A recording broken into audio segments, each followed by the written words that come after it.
Greetings, Corpse Clubbers, and welcome to a brand new episode of Corpse Club, the official podcast for DailyDead.com. My name is Heather Wixson, and as you know, we are right in the middle of Indie Horror Month now, and I am so thrilled to be joined for this episode by none other than Aaron. I'm going to use your middle initial too because I feel like it's super official. Aaron B. Koontz, who I've had the pleasure of speaking to over the years. I think our first time we chatted was back for Camera Obscura. So this is about 4 or 5 years now that we've been chatting back and forth. So thank you for coming on today, Aaron. No, thank you so much for having me. I love the Daily Dead family, and you all been very supportive of us over the years, and just put out great stuff. So I'm happy to chat, talk movies. Excellent. Well, you have been making quite a name for yourself on the independent side of genre cinema for years now, doing producing, you've been directing, shorts, features. You've kind of run the whole gamut, which I think is really, really fun. And I want to talk a little bit about sort of taking it way, way back, with you growing up. And was there ever a moment when you were like a kid and watching movies where you realized like, this is where I need to be? And I'm just curious, was there sort of that catalyst in your life that you were like, I want to be working in the film industry? Yeah, it was, so I'm fascinated with sharks. I love sharks, like even now as an adult. And as a kid, I really wanted to see Jaws. My parents wouldn't let me see Jaws. And the moment that I finally was able to see that, there was something, I was so obsessed with it. I watched it over and over and over again. And I could not understand. I knew that it was a movie, and I knew that the shark was real, but I couldn't understand. I'm like, well, how is there a person with a camera and they're in the middle of the water? Like, how is this possible? Like, I couldn't wrap my head around how the movie was made. And then somebody in my family, I can't recall who, but they got a book, and it was kind of this behind the scenes book of Jaws, and it had some photos. And I saw Steven Spielberg there with like the megaphone and talking about the shark not working and like, the mechanical aspects of the boat and all this. And I was like, whoa, what is that? Who is that person? And I just didn't understand that there was this, creative vision. I knew it was I couldn't wrap my head around it as a kid. And then once I saw that there was a person and like, oh, he's the one who's behind this, I was like, oh, I want to do what he does, And I think I've been chasing Spielberg, on the boat, yelling about Bruce ever since, right? So there's a big part of that. But yeah, I mean, that was really kind of the first curiosity that I had. But I also didn't think that it was possible to make movies. That was still this like pipe dream, and that was kind of instilled in me, by my family, unfortunately, who I had good grades in school, and I was going to go to be a doctor and all this, and had all those plans, and actually was accepted in a medical school at one point. And that was going to be my avenue. But it just wasn't my passion. There was just something that was kind of pulling me in another direction. And finally, I got accepted into a screenwriting program that was at UCLA, and I didn't think I would get in, and I got accepted to that. And that kind of like changed my perspective. I didn't end up going to that program because I was living in Florida at the time, and I stayed with my girlfriend then, who got accepted to UCF, and I decided to go to Full Sail in Orlando instead. And I went there for film school and kind of, have been, that was my taste, and I haven't left ever since in a roundabout way. Interesting. It's funny to me because my other half, he's a film editor. And when he was looking at schools and things like that back in the day, for some reason, he had no idea that Full Sail existed. Which like he ended up going to an art school. He went to University of the Arts in Philadelphia. And it's one of those things that he always says this is like, I really wish I had known about Full Sail when I was making my decision, because that would have been the much better place for me to be. And that's like one of his biggest regrets. I mean, and I love what Full Sail does because it really is like so hands-on there. And was that probably like the best decision you could have made at that point in terms of getting yourself immersed in and all these like aspects of filmmaking that you needed to know in order to move forward versus like sort of a traditional university structure that's going to make you take like psychology 101 when you really need to be out there like shooting stuff and making stuff and being in the thick of things?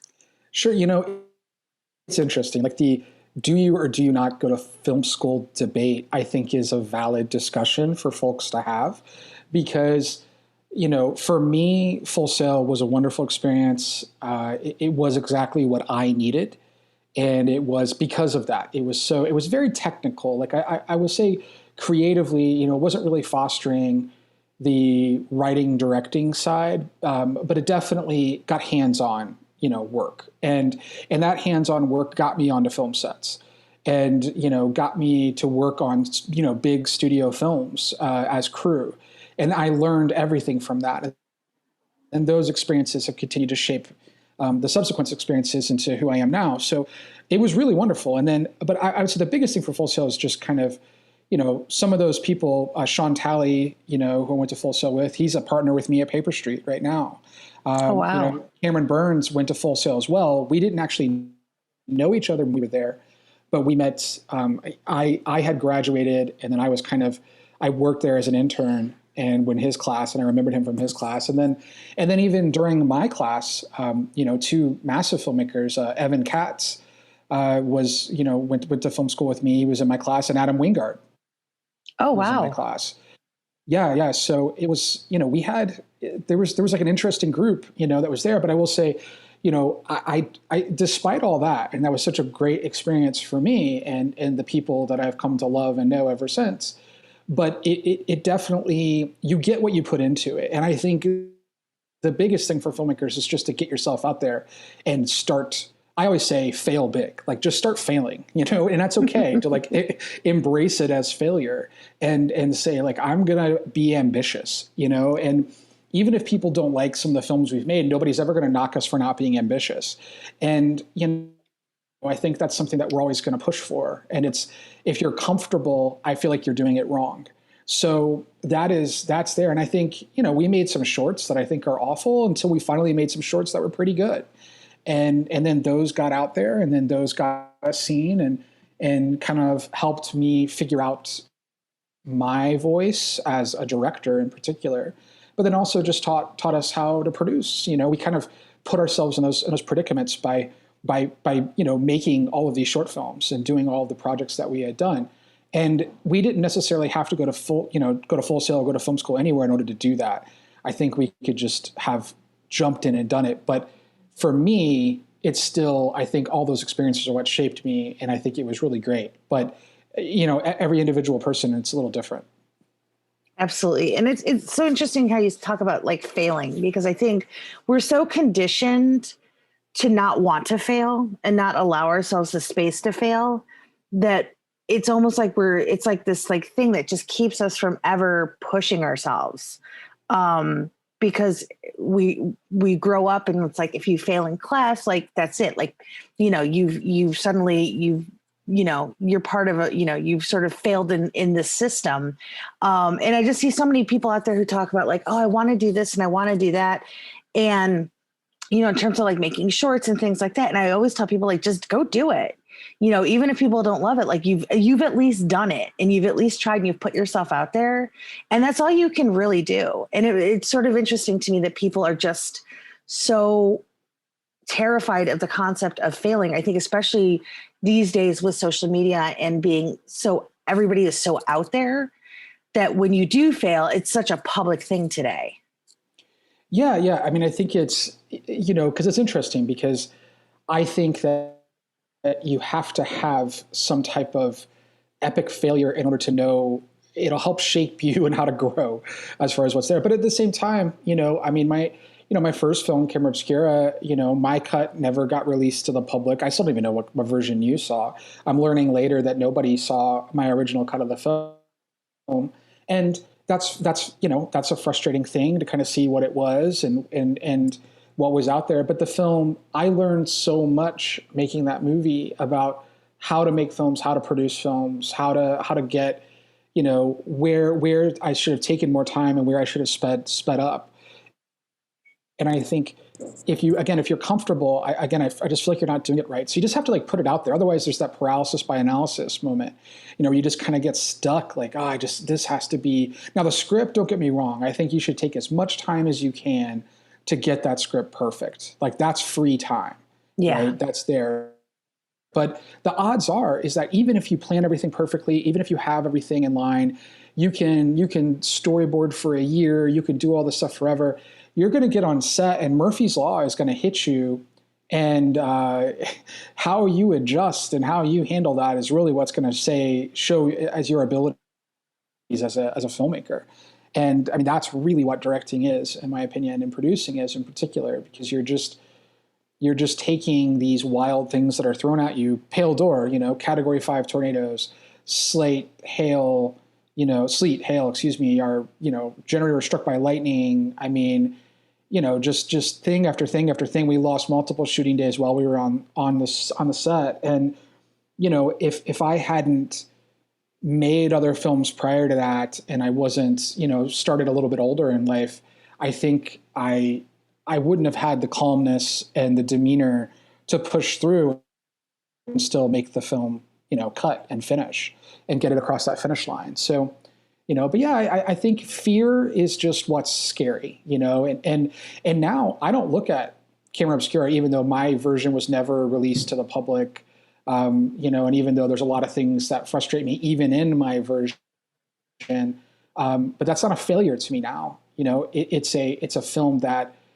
I released with NBC Universal, and the Jerry Goldsmith, logo, like music plays in front of the logo. And it was extremely successful internationally. And, the film was made really good money, and it got me indoors.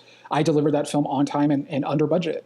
And, so all of those aspects, there are plenty of things, and there's moments in the movie that I'm unbelievably proud of. Still to this day, I'm like, wow, I love that scene, or I love what we did here. And, and then you learn from that, but they no longer become failures. They just become these learning experiences. And it's like, well, I went for it. We had 27 locations, on that movie, and we lost our cash 48 hours before, but you know what? Like, we still made it happen, and whatever it was we had to do. And that makes you stronger as a filmmaker. So. Definitely. And I think also too, there's a lot of people who they think you go to film school and then you walk off, you got your, you've graduated and you're ready to move on. And I think there's so many people who think that they're immediately just going to go straight into directing. And I think it's interesting, cause I was looking, at your IMDb page, and I know we talked years ago about, the fact that you had done a lot of different, aspects of this world, in terms of different positions and things like that. How beneficial was it for you to come in and start working as a PA and doing things like that, in order to sort of get you prepared? Because it's one of these things I sort of run into a lot in the special effects industry, because I think something like Face Off has come along, and I think artists come in and they just want to be like the guy. And they don't realize, especially back in decades prior, you had to pay your dues and you had to work your way up, and and it was the reason that there were so many amazing artists from that era is because they took the time to work their way up and learn as much as they could about all of everything. And I'm curious from your perspective, how beneficial is it for you to go, have you been out there and being a PA, or, I noticed you did a video documentary, which I never realized was in sync. Is that correct? Yeah, that's, yes. I worked with NSYNC a few times. Yeah. That's amazing. It's funny. I saw the artwork on IMDb and I'm like, oh, we should figure out a way to put your face in the rectangle right next to them. But yeah, I mean, it's was it, I mean, I'm sure you were anxious to get out there and start really making a name for yourself, but were those how much did those experiences prepare you for everything that followed? I mean, I think it was everything. I think it's so key because you need set time. You need to be on a variety of different sets and understand set etiquette, understand the stressors of this, understand just what it's really like. I think everybody sees this as this glamorous thing, and you see this director sitting on this huge crane that's moving across, and these beautiful shots going off, and and all this, and it's okay, yeah, that's cool. But what you don't know is in the background, the porta potty's on fire, and this person just stepped into fire ants, and this there's police that are coming over on this side because, whatever, and the permit's gone and you're running out of daylight and you have 30 minutes to shoot three, it's just the chaos of it is not for everyone. And it's interesting because I think there's a lot of armchair filmmakers who just kind of like, well, I just don't understand, like, why didn't they take a minute to do this? And it's like, dear God, if you had any idea how hard we tried to do that, or what was actually going on to even make work what did work. The chaos of it, the Murphy's Law of filmmaking is so, it's unlike anything I've ever been a part of, and now that we've done 4 features during the pandemic and I've done this as a producer, not as a writer director, it's like, it gives me another kind of purview of this. And it's just like, look, it's going to go wrong. Like, it doesn't matter what you think, something is going to go wrong above and beyond anything you plan for. And we take pride in that we are extremely planned. And we take as much time as we can to get those things right, but it still happens. So I think, I was on set, so I understood the candor, I understood the pace, I understood a variety of different roles. And then I think as you move into leadership positions, and this is just being a good, leader, manager of people in general, is just understanding what you're asking other people to do, and having the scope of those services in mind.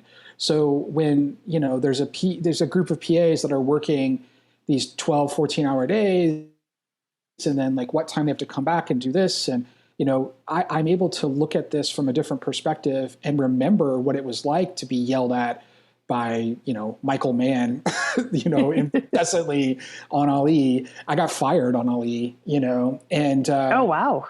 Yeah, I didn't even do anything. I was just standing by the craft services table, and he thought I was a part of it and yelled at me and threw things off the table, and I got fired.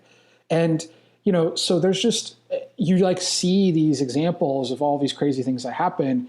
And, I'm able to kind of be the calm through the storm in those scenarios. And, but sorry, my point of that is that it creates empathy for those people, and you start to think about your crew in a different way.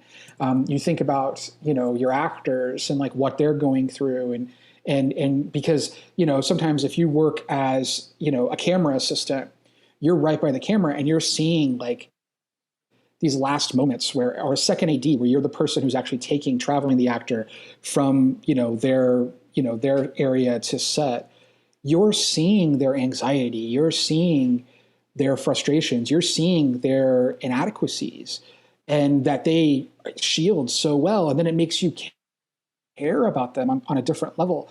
So when actors work with me, normally they're kind of taken aback by how much time I spend just like wanting to get to know them and help them and we become really, really close friends when all this is done, because I take time to understand what they like. Like when they come to their hotel room, there'll be a gift basket, and not just like a random gift basket. It'll be things that are curated that like they like, Natasha Bassett, I remember she liked Huey Lewis and the News and some others. So I got like an old LP that was like hard to find. And I got this specific lip balm that I knew that she liked, and a candle scent that I knew that she liked. And all this from talking to her friends and talking to her agent and looking on her Instagram to like really make her feel safe and in a great space when she arrived to Oklahoma to play Pearl for the Pale Door.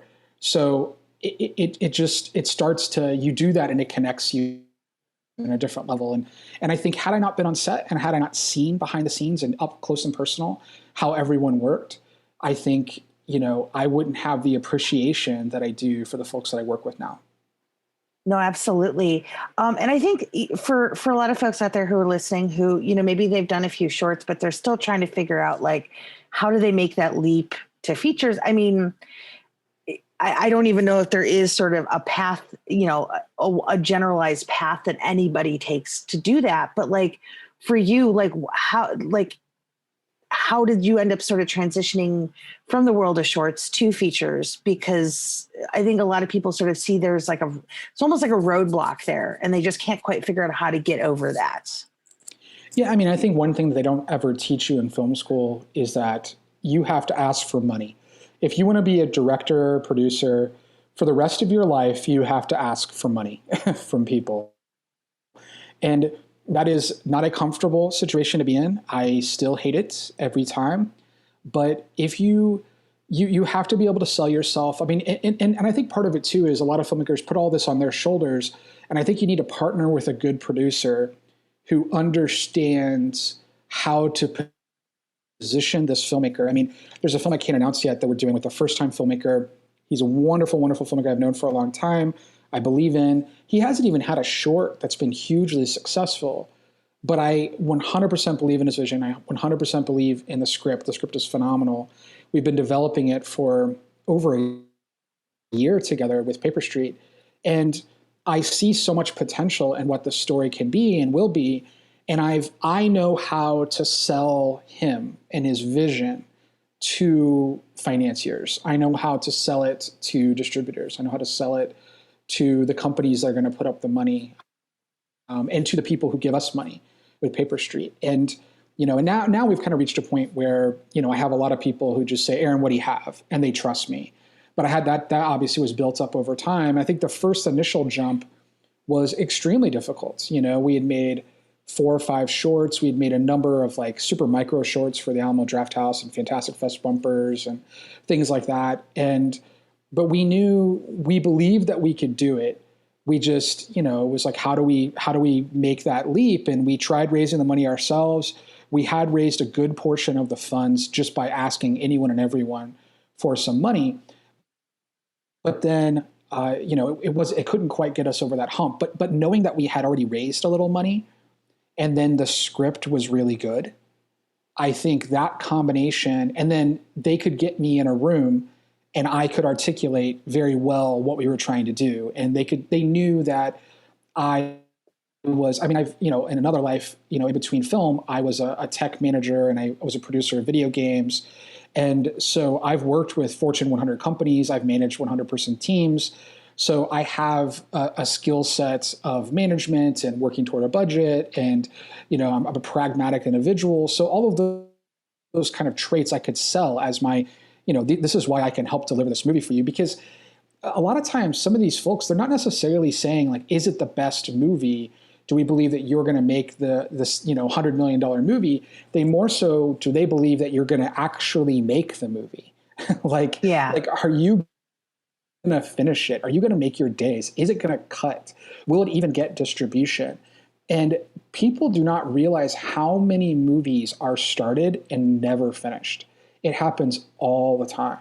And that's a whole other side of this industry. That's a dark, scary side, because people get in over their heads and they can't finish what they've started. And so, I just was an extremely persistent person. I never, that one no is one step further to a yes, kind of adage, like I took to heart, and I never stopped. I mean, day in, day out, I went to company after company after company. I pitched it over and over and over again. And I had no one that was backing me up. I had no one that was getting me in the room. I had no one that was changing, that I had some kind of advantage. Like, truly, I had no advantage. I just looked up emails. I found people. I found them on Twitter. Whatever I could do. And I did that for years, like literally years. And I remember the first time I went, to AFM, the American Film Market in Santa Monica, everybody told me that it makes no sense to go to the film market. They said, "Aaron, you can't go there. That's not where films get developed. They just get sold. Nobody's going to talk to you." And I said, "Yeah, but there's still, 2,000 people there that in the same hotel that can fund and want to buy movies, right?" "Well, yeah, but they're not going to want to buy yours." Yeah, I don't care. If you told me that there's 100 people in this bar that could fund a movie, I'm going to that bar. Yeah. So like, that's it. That was my idea. So I went, I paid for the badge, got myself out there, made that happen. And then I randomly bumped into people and I just talked about movies. And I'm a cinephile first and foremost. And I love the stuff that I'm doing. Like, I'm a really, really passionate, just film lover in every way. So I could talk movies with anyone. And then sure enough, you strike up a good conversation with someone, they're like, they know you're at AFM. They see that I have a badge. They see that it says a company name. They see that it says, director, producer, or something along those lines. Eventually, they then ask me, like, oh, what are you here with? Now I'm there. Now they've asked me about my project, and then I get to pitch. And that served me very well for a long time. I even took meetings with people where I said, they're like, look, we're not going to buy anything. I said, oh, it's no problem. I'm not here to sell you something.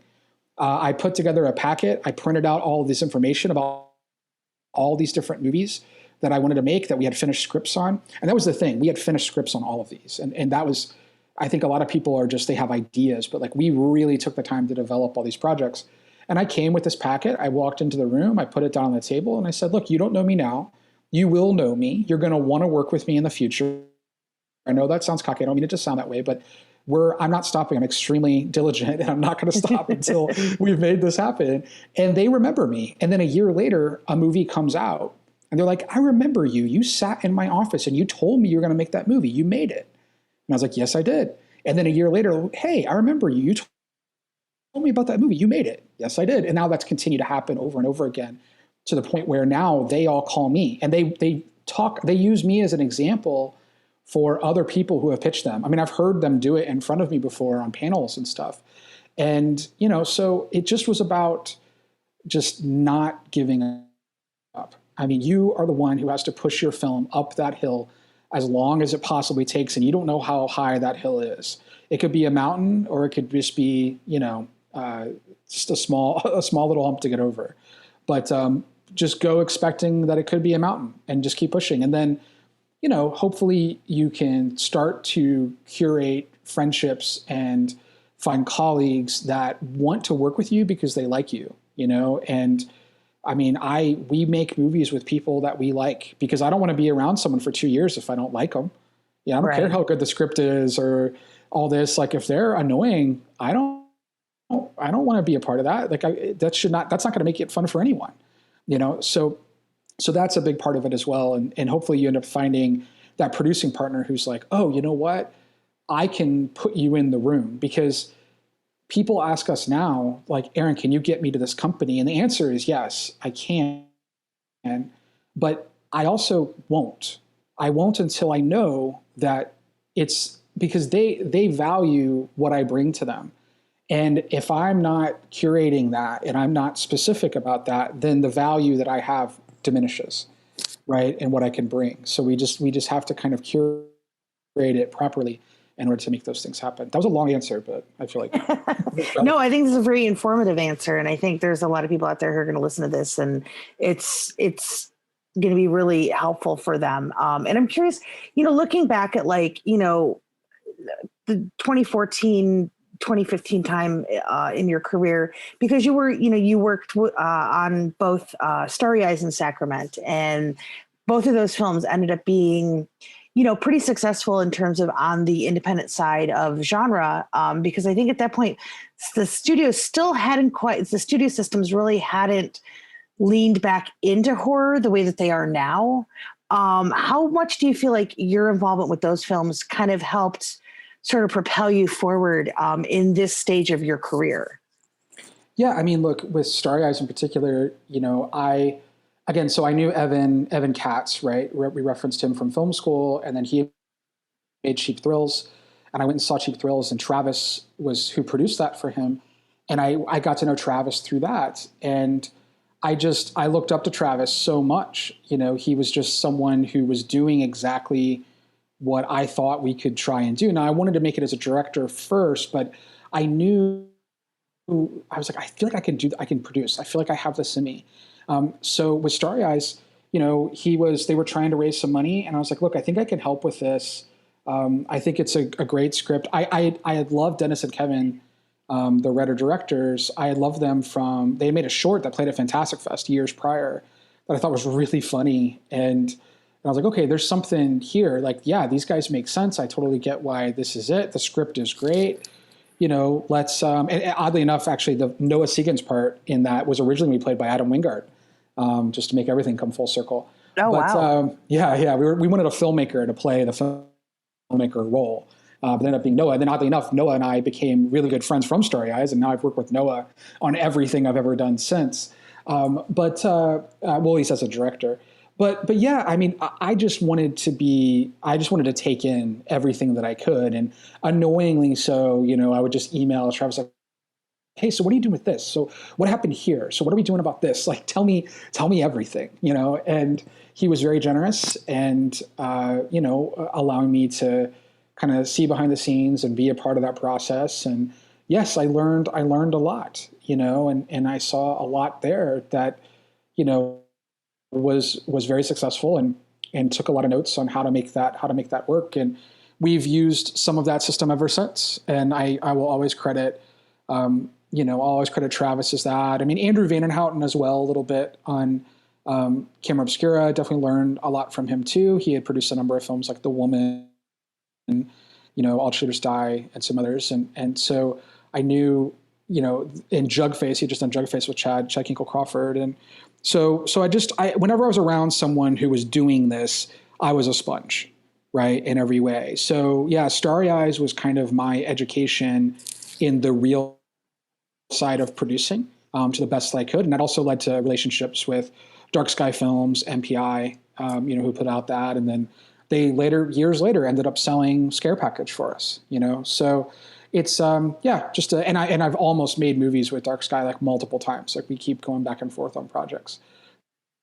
So, but yeah, I think just taking it all in the best that you can. Right. But that was definitely a pivotal time for us. And then immediately after that was when, we were able to kind of, I think also I had the confidence to say, okay, let's make Camera Obscura now. Let's go do this. So interesting. And I know you mentioned, that the version with Camera Obscura, that came out wasn't necessarily your vision. But, this past year we got to enjoy 2 different films from you as a filmmaker. And do you feel like being able to at least have Camera Obscura on your resume, like, did that help make, the moving forward as an actual, I don't want to say as an actual director, because that sounds like demeaning, but that's not what I mean. But like, but like being able to go out there and be like, okay, I am directing now. Like I'm going to go out there and we're going to tell these stories. I mean, I know Scare Package is a little different because you were able to bring together this whole community of directors for that one.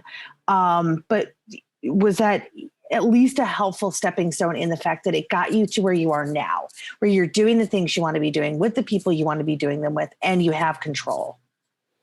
Yeah, a little bit. I mean, I think, not a little bit, a lot. It definitely helped a lot because even though I think there were some financiers later who were like, oh, I don't know, I didn't think Camera Obscura was that great. Like, why should you have another film? And I was like, you know what, fair. That's a fair point. That's a fair assessment.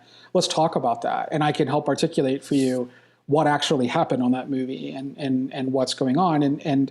But I think there's a lot that we can talk about that we're proud of and how we can make this. But I mean, Scare Package was really a result of the frustrations. Camera Obscura was all the movies we made have been very, very difficult for different reasons. But Camera Obscura, for a lot of reasons I can't necessarily all get into, it was very disheartening. There was a lot of problems that I kind of hid at the end of that. And even in the promotion of the film, I was just trying to kind of put on a good face, but it was very, very tough. But then after that, I said, no more, we're doing this our way.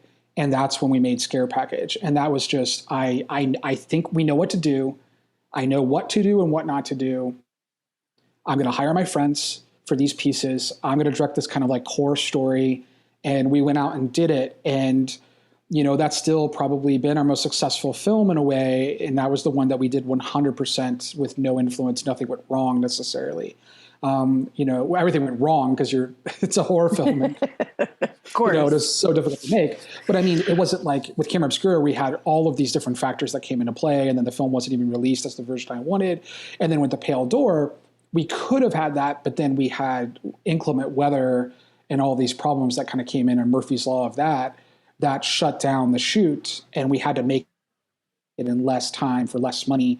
And, so that had some effects to it as well. So, we've just, we've been very lucky, but then also very unlucky at the same time in how this has happened.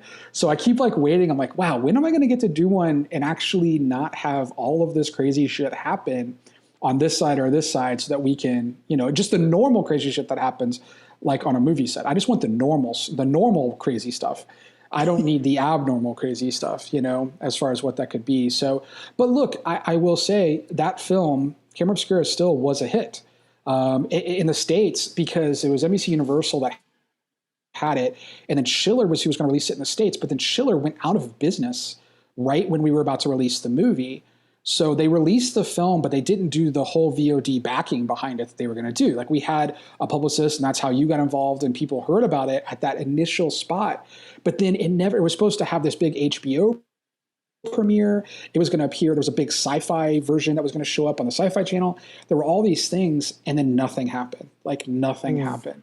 And but internationally, it actually has done really, really well. I mean, we still get checks on Camera Obscura, which is crazy, just from the international sales and what happened there through Universal. So that was really great. And then I will say Universal loved me. I was very reliable, and I delivered what I said I would deliver. I was amicable throughout the entire process. I'm just very business oriented in those ways. And I think all the Universal people who have now gone on, I mean, Chris Regina, who was there at the time, is now one of the heads of Netflix development. And he remembers me, from that movie. And, just different people, had good experiences working with me.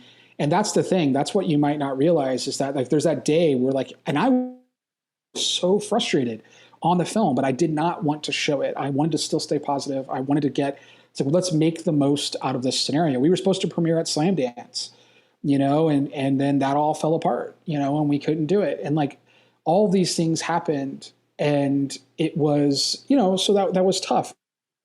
But I put on a good, I tried to save face. I put on, a smile every day, and I did my best to push it. And I think that served me well.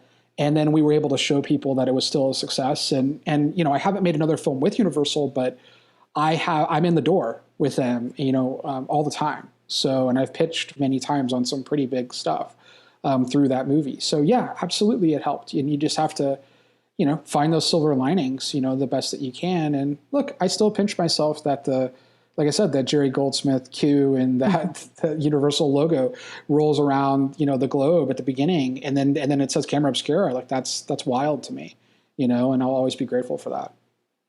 Absolutely. And I think also too, I think the things that, maybe they don't go the way that they're supposed to, and these lumps that you sort of have to take in this industry. I think you've done it right in terms of finding the positives in them. Because I see a lot of people who, there's a movie that came out like 2 years ago, and I know everything with it was just it wasn't the version they wanted. The release wasn't what they wanted. It wasn't going through the distributor that they'd hoped. And they got pretty vocal about it. And to me, we all have these things in our lives that we deal with, these, aggravations and things that, could be detrimental to our careers, or, detrimental to just our own sense of being and things like that. And I think in those moments, I think that's where you figure out, who you really are. And you could have gone out there and, made a big stink and, just tore into the whole scenario. But I'm a big believer, and I've done this a lot in my career, like where you have to move forward, because if you don't, like, what are you doing? And sometimes the best way to move forward is just to make the best of it. Because I think not only does it help you out in terms of, future goals that you might have, but also you're not burning bridges. And because everybody, especially in this day and age of social media, and I see so many people doing this, where, like, they'll just go off, and I'm like, and then they complain that nobody wants to work with them. Nobody will do this with them or that with them. And I'm like, but do you understand how you look to other people? Like, because perception is everything. And I think by you showing that you are a professional throughout all of that, because all the things that you described, like, that would have driven any of us nuts. And saying something and sort of reacting to it, is something normal. It's human. We're all human beings, and we don't want to be disappointed. But I think to be able to rise above it and just be like, okay, this isn't ideal. This isn't what we wanted. This isn't what we had planned. All these things are sort of falling apart, but you're out there. And so where do we go from here? And I think, to me, that's a testament to why you've been able to do what you've been able to do in your career, is because you were able to sort of rise above that scenario. And here you are. Like, last year you had 2 movies out, in the middle of a pandemic when everything else is shut down. It was like the Aaron Koontz summer, because it was like we were getting movies from you. And to me, that was really awesome, because in a time when like everybody's like really feeling down and everybody's questioning about with the industry, it's like, here you are. And you're like, hey, here's two great movies, enjoy them. And for so many of us, I'm so grateful for the movies that we were able to get last year, because I think, nothing's going to erase the things that we were going through in 2020, but they helped and they got us through it. And I think honestly, like the way you were able to handle Camera Obscura is really a testament to why you have been able to be as successful as you've been, in this last year. And I know you're already, you mentioned you've already, done some, projects, amidst the pandemic, and you're getting ready to do more. And to me, that's a testament to who you are and your passion. Oh, thank you so much. That's extremely kind of you to say. And I mean, I will say that I look at every time something negative happens, my initial approach, I mean, don't get me wrong, I could be a sad dude and I'll listen to like some emo music for a night or whatever. And I'm like, okay, I'm like, I'll cry it out. I'll watch. Yeah, we're all human. Yeah. It'll be a thing. And I'm like, well, this sucks. Okay. But then I will wake up that next morning and how do I make this an opportunity? And there are multiple examples of that. And Camera Obscura was one, and now, I mean, the pandemic, I'd say, was another, was where, not, it sounds callous. I don't just sound that way to like make the pandemic an opportunity, but like, I looked at it as, okay. And this is the same timing as when Fangoria was crumbling. And, I started a company out of the shambles of Fangoria because I saw great people who now did not have anywhere to go when this was all kind of happening. And I said, let's start another company. Like, let's take the good out of this and like leave behind the troublesome, and let's make something wonderful here.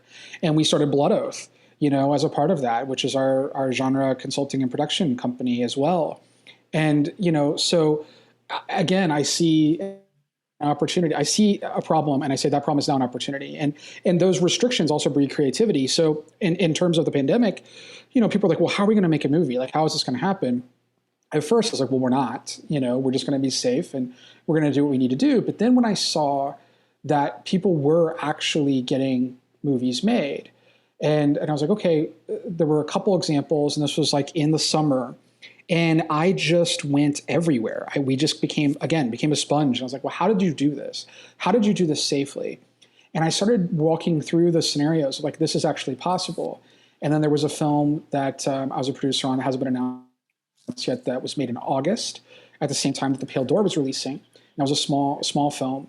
And then when The Pale Door came out, everybody started coming to me saying, because people, again, I had pitched for so long on all these movies, a lot of people knew about The Pale Door in the industry. And the biggest thing was like, there's no way you can afford to make it. And then I made it and we sold it and it did well. And the movie's been a success for everyone involved on RLJ, Shudder, and then everybody. And so that it shocked some people to be like, how did you get this done? And I said, well, I'm glad you asked. Like, I think we have a model to make films for less. And I think there's ways that we can do this. Not only did I get it done, I got it done when I also lost budget in the middle of shooting, even worse than you thought it was. And that really kind of surprised some people. So myself and then my partners at Paper Street, like Ashley Sneed, Cameron Burns, Alex Uding, Sean Talley, all of us, Farrell Rose, we all kind of were talking about like, how can we make movies? And so we're like, look, somebody's going to make them. It's going to happen. So I think we can do this. So then we positioned ourselves as a company that, kind of immersed ourselves in this world to do it. And we produced The Requiem with Alicia Silverstone and James Tupper, that we got hired to produce that film, which again was a movie that they could not get made on the budget that they had. They came to us. I said, I know a way to make it. I came up with a creative solution. I brought the film to Orlando. We took over a water park that was closed to the public for how we could shoot it. And I came up with a solution, that was much more economical than what was originally proposed by everyone. Then we had Old Man that Lucky McKee directed, Stephen Lang's the star of, Mark Sinterson. I'm so excited for that. Yeah. It's we just watched the first cut. It's good. It's really good. I'm so proud of it. I can't believe what we kind of pulled off there. And yeah, I think it's going to put Lucky back on the map in a huge way. It's really, really exciting. But yeah, there's just, we had that, and then we have this other film that we're doing in Utah that's about to be announced, and then we have another film that's in Toronto, and those are fully funded things that are coming as well. And then we have another film this summer as well. So this has all kind of come about because what's happened is, as we've proven the concept once, we're able to kind of duplicate that and do it a couple more times. And I think that's really just kind of put us in a really interesting spot. And now we've been known as, go to Paper Street if you don't know how to make a movie for this amount of money and you're trying to do it safely in a pandemic, and nobody's gotten sick and we've had any problems. We had one person test positive on COVID. That was a scenario that was out of our hands, out of our control, and that person was fine. But in 4 features, nothing has happened. And we take a lot of pride in that, and how we've been able to make that work. So, but that becomes with, and I know I talk to other big producers, who are like, oh yeah, we just said that it was a lost cause. We're just waiting until this is over. And I just couldn't do that. I'm just not a person that can look at anything in that through those glasses. Like I'm like, okay, well, how do we do it? How do we make this happen? How do we, and now as we're kind of, the light is at the end of the tunnel, have now become an extremely prolific company over these last, 7 months. That's after releasing the 2 aforementioned films. I mean, we're going to release, 5 movies in 2021, I mean, so it's crazy. But if we didn't have that approach and didn't take that mindset, then we just would have sat there and, hey, we still would have had the 2 movies that we released, and I'd still be writing, and maybe I'd get a little more sleep, but that's okay. I couldn't be happier to be doing what we're doing. And, I would say by the fall, I'll probably just collapse at that point. But but I've got it through then. We'll make it through that stretch, and I'm excited to do so. Excellent. Well, I think, obviously perseverance and ingenuity is sort of, 2 of the key factors as to why you've been able to enjoy the success that you have. But I'm curious, being able to work with people, that you've come up with, that you're friends with, that are going to be there in the trenches with you and are as passionate as you are. I mean, how integral is it to be able to work with these people who, as much as they are professionals, they are friends, that you trust and and you've all sort of been through it together. Oh, I'm so glad that you asked that question, because I think I kind of am the public face in a way of Paper Street, but Paper Street is, I have full partners. We divide up all of our work, and that's how we're able to be as prolific as we are. And I bring most of the projects, to the company and kind of decide with a big picture view of what it is it's going to be. But it's not possible for me to do this by myself, and I don't. And yeah, I mean, Cameron Burns is one of my oldest friends. Sean Talley, both of them are two probably my 2 oldest friends that I stay in contact with. I met Sean on the school bus in 7th grade, so, and he's now a partner. He does our new media. He runs our podcast.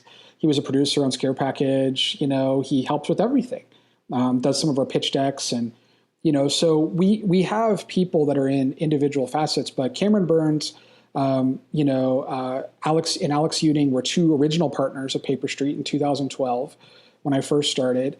And Alex now runs all of our post-production for the company, and is kind of like a post supervisor but a producer, and is just we've delivered to big companies now, and they're constantly heralding the work that Alex does.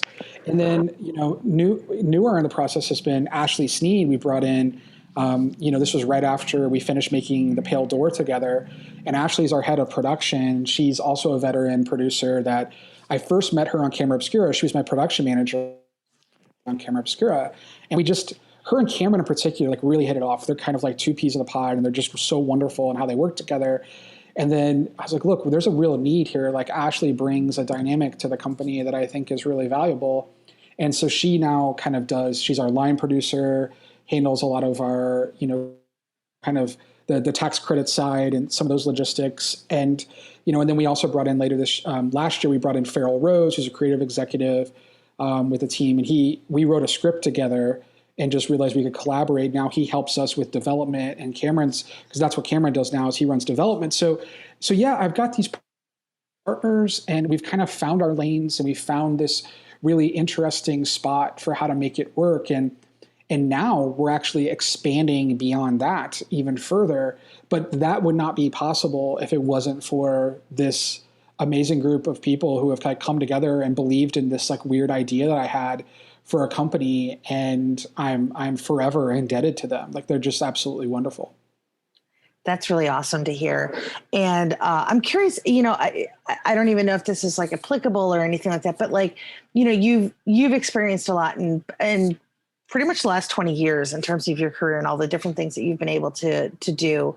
And I'm curious, through the years, like, has there ever been like sort of a piece of advice that you've received that you really took to heart that's really worked for you over the years? Or is there something that you've learned over the years that has really been beneficial to you in terms of, keeping, moving forward and, keeping your nose to the grindstone or whatever it is in terms of, being able to achieve everything that you've been able to do?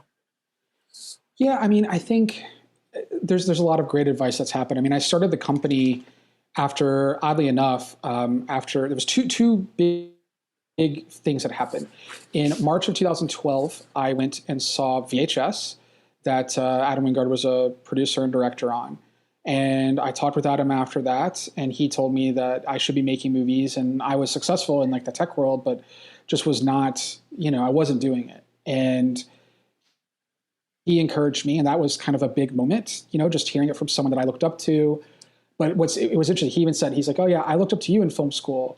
And I was like, "What are you talking about?" Like, I didn't even, he's like, "Yeah, you were the one, man. You were the one that was going to take off." And that was such a weird thing for me to hear. And I was like, what have I done? Why am I not doing this? So he kind of planted the seed. And I went and saw, of all people, I saw Kevin Smith talk. And there's this thing called Burn in Hell. And it was just like a speech that he gave in Austin. And he talked about how, when you go out of this world, make sure you've done everything that you wanted to do. And surround yourself with people who say, why not? Don't surround yourself with people who say why. Like, I want to, guys, I want to make a movie. The person says, why? Get them out of there. The person who says, why not? Yeah, let's try it. And like Shane Dalmarongchai was a friend of mine, not a filmmaker. I was like, "Hey dude, I want to make a movie. You're creative. Could you be my production designer?" He's like, "Okay, sure." And he was my production designer for our first few shorts, and was with Paper Street at the time. And then once we got really serious, he's like, "Hey man, this is too much for me." I'm like, "No, you're right. I totally get it." And he's now a big game producer with Bethesda, actually. And but it was just surrounding myself with these people who were like, "Yeah, let's just try it. Let's have fun. Let's figure this out. Let's see if we can do that."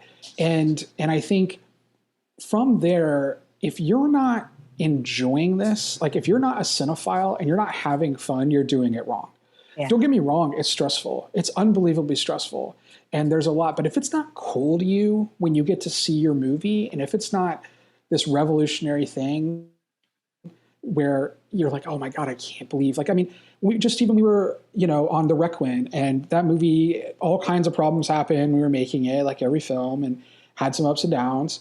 But at one point I'm talking to Alicia Silverstone and I'm looking at the shark that's this 9-foot mechanical shark that we had made. And I have a Jaws tattoo on my arm. And I'm thinking about the fact that we named the shark Barb after her character in Batman and Robin.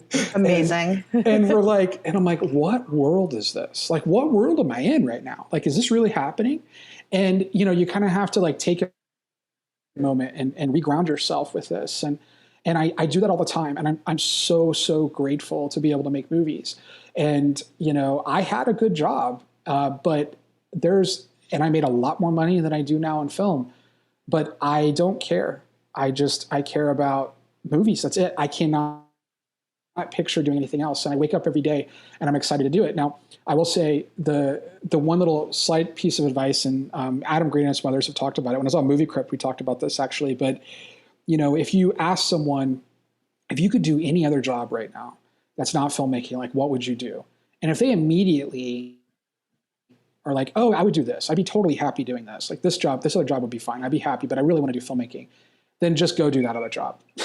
Like, Yeah. because this has to be something that you have to do. Like you cannot, you live, breathe, eat it in every single way because it consumes you. You know, I am talking to you in a hotel in Austin. I sold my house 2 years ago. I have not lived in a regular home for 2 years because I've just gone movie set to movie set. You know, I've had relationships that have completely crumbled because of it. And, you know, I'm trying to find that work-life balance to be better about it, but I'm also the happiest I've ever been in my life. So it's because this is all I ever wanted to do, and I'm actually doing it, you know? And so you have to kind of take those and you have to really weigh this. And look, there's really great folks who talk about their work-life balance and raising a family and all that. I don't know how they do it. More power to them. I don't, you know, that was something I'll have to learn at some point down the road. But because right now I just, you know, my children are my movies, my relationships are my movies, and that's okay. You know, it's what I'm very happy with. Now, eventually that'll start to change in some respects as I'm able to kind of hire more people and I don't have to be as hands-on. And we're slowly working to that. But yeah, I mean, you know, you just have to be willing to will this into existence. You know, I mean, I think there was a quote from Christopher McQuarrie who said, you know, writing and getting a film made is like pushing 1,000-foot boulder up to the top of a hill, like we were just talking about. But then directing is then running in front of that boulder, trying not to get killed on the way down. And, you know, so you're just, both of these are crazy worlds to be a part of and do, but I'm going to be pushing and running from that boulder for the rest of my life, you know, God or whatever willing, you know? So, but yeah, you got to breathe it. If you don't, it's going to be extremely frustrating. Yeah. Amazing. Well, I know you can't talk about anything that you've got coming up, Aaron, but I know I am excited to see pretty much anything that you're associated with. There's just a few people where like I get excited whenever I see their names attached to things. And it's just, last year was just such a real pleasure for me to get to see you be able to sort of reap the rewards of all your all the years of hard work that you've put in. And it was really exciting for me. And I'm so glad that you've been able to, you know, enjoy the Pale Door getting out there, despite the fact that you guys dealt with everything. I mean, you know, I joke, but like, you know, swarms of locusts and rivers of blood may have pushed you guys over the edge with everything else that you had going on. But really, it's been a real pleasure. And I've really enjoyed this discussion too, because I think there's just so many people out there who just, you know, there's only so much that film school teaches you, and there's only so much information that's out there on the internet. And I think when people can really talk about it in a way that feels like applicable and realistic is beneficial, you know, to the community as a whole. So I do appreciate you coming on and chatting today for sure. Oh no, thank you so much. And yeah, you look like what you do. And I don't think a lot of people understand this too. Like yourself and the outlets that you have to be these labors of love. These are your movies, you know, that you're kind of putting it out into the world as well. And I think, you know, without the Daily Deads of the world, like people don't know about some of these smaller films that we're making. And it means a lot. I've always appreciated it. I've always appreciated your support.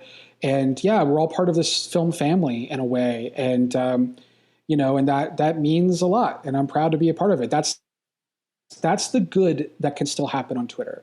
There is a little bit of that film family that can be there. And if you can just embrace that and kind of like push the bullshit to the side and just focus on uplifting people and not talking about what's wrong, but just finding ways to talk about how to be better and what's right, I think we can create a better conversation. And then, by the way, those are the filmmakers I want to work with, are the ones that are, again, finding opportunity and staying positive and, you know, and we can be realistic about it, you know, and what's there, but let's find a way to make it something unique and not dwell in what it isn't, and instead work on what it can be. So Absolutely. Well, thank you so much again for taking time to chat today. And for those of you listening, thank you so much for supporting Corpse Club. You can find out more information about us over at corpseclub.com. For all your daily news, reviews, interviews, and of course, all of our Indie Horror Month coverage, you can head over to dailydead.com and be sure to follow us over on Twitter at Daily Dead News. Thank you to our engineer, Brian, for always making us sound amazing. And until next time, everybody, stay scary.